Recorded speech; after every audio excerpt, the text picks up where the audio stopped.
The Adventures of Mark Twain isn't the actual title of the memoir by the author of The Adventures of Huckleberry Finn.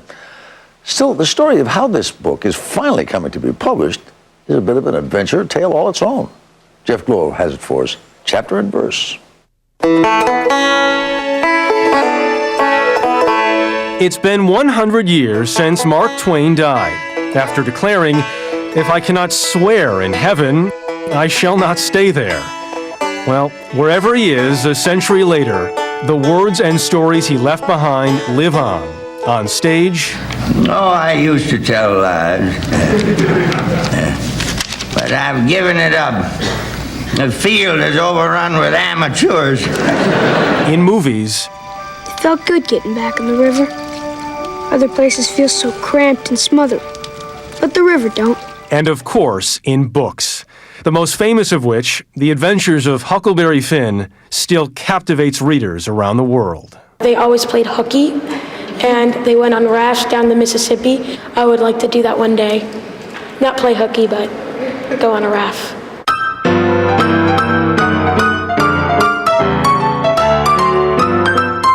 Now, all these years later, there's a new book by Mark Twain, his autobiography, about to be published, as he specifically instructed, 100 years after his death. We have some real treasures here.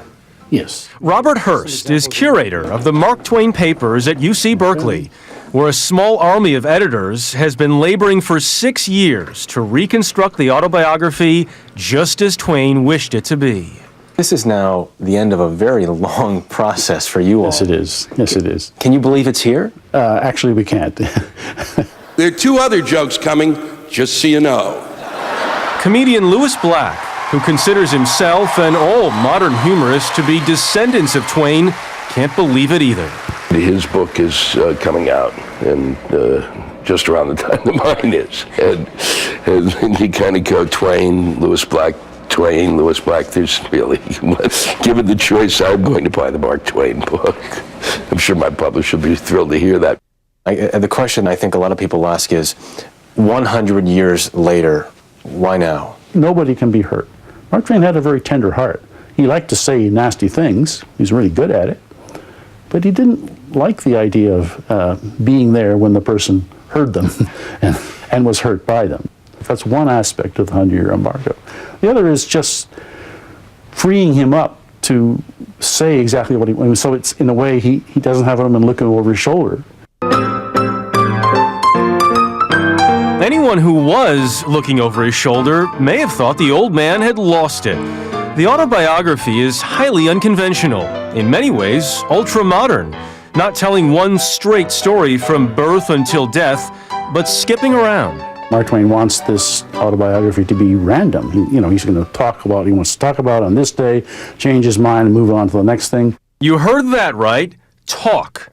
One of the greatest writers in American history decided the best way to tell his own story was not to write it, but speak it.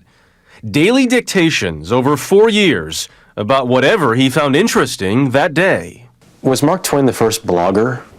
I've said that. I mean, I would say that is exactly right. I mean, after all, this autobiography is, as he says, partly a journal, partly a diary, and partly recollection. So yeah, I think of it as a kind of blog, a blog without a web. In Twain's words, and there are roughly 650,000 of them in what will be 3 volumes, President Theodore Roosevelt is one of the most impulsive men in existence. The American soldiers Roosevelt sent to the Philippines, Twain called uniformed assassins. And then there's his Italian landlady, who's excitable, malicious, malignant, vengeful, unforgiving, selfish, stingy, avaricious, coarse, vulgar, profane, and obscene. And that's just for starters.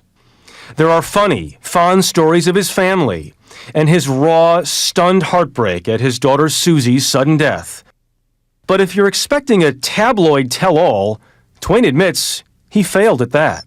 In fact, I think in the 3rd month of dictation, he says, I've thought of 1,000 shameful things that I've done in my life, and I've not gotten one of them to go on paper yet.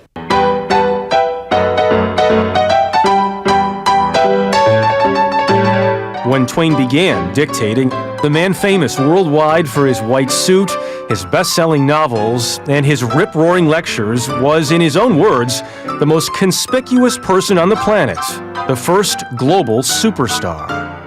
You think the trip to Australia was a defining moment for him?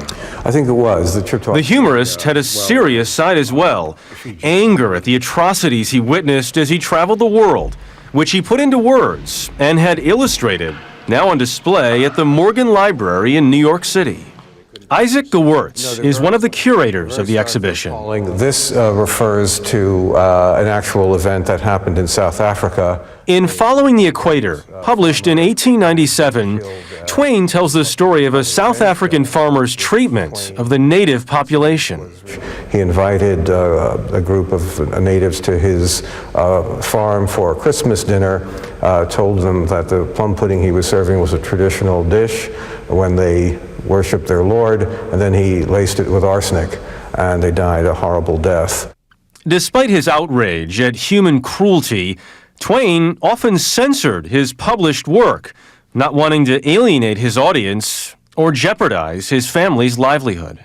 There's certain things in this book that if I were to read them now on CBS, people would be flipping out. It's 100 years ago. Which may help explain why, when Twain decided to write a no-holds-barred autobiography, people close to him were, of course, terrified, I think, that he was holding forth, letting loose all his innermost feelings about his family and friends. Curator Declan Kiley. And he actually felt it necessary to reassure his daughter that I won't bury you alive.